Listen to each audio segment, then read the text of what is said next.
I am Carlo Marino of European News Agency.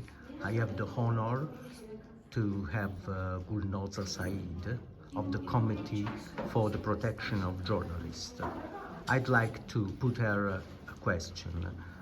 Gulnoza, could you tell us what is your main activity with the protection of journalists and especially protection of journalists in war zones? Yes, of course.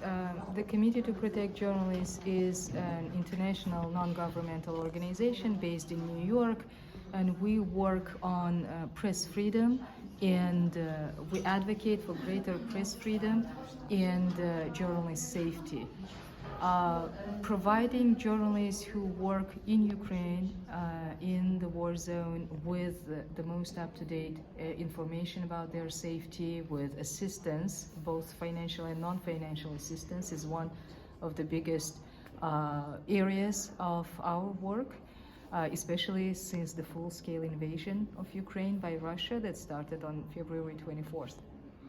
I think your job is very important, not only because you are engaged according to the First Amendment of the United States Constitution, but also because freedom of the press is essential for democracies.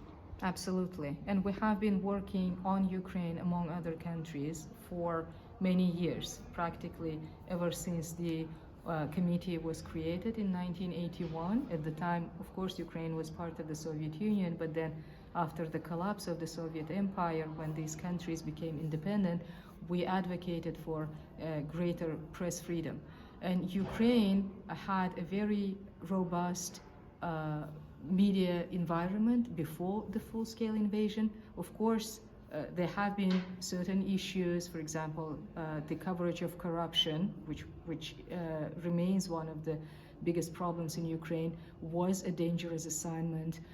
There have been several journalists who have been killed in Ukraine, even before the war, while they were trying to uncover corruption, report on sensitive issues, and some of those killings are still the cases of impunity, which means that nobody was brought to justice in the killing of those journalists.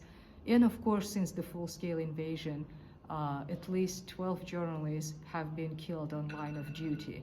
It means that they were involved in reporting and news gathering when they were killed in war zones. Thank you very much, and I wish you all the best. Thank you.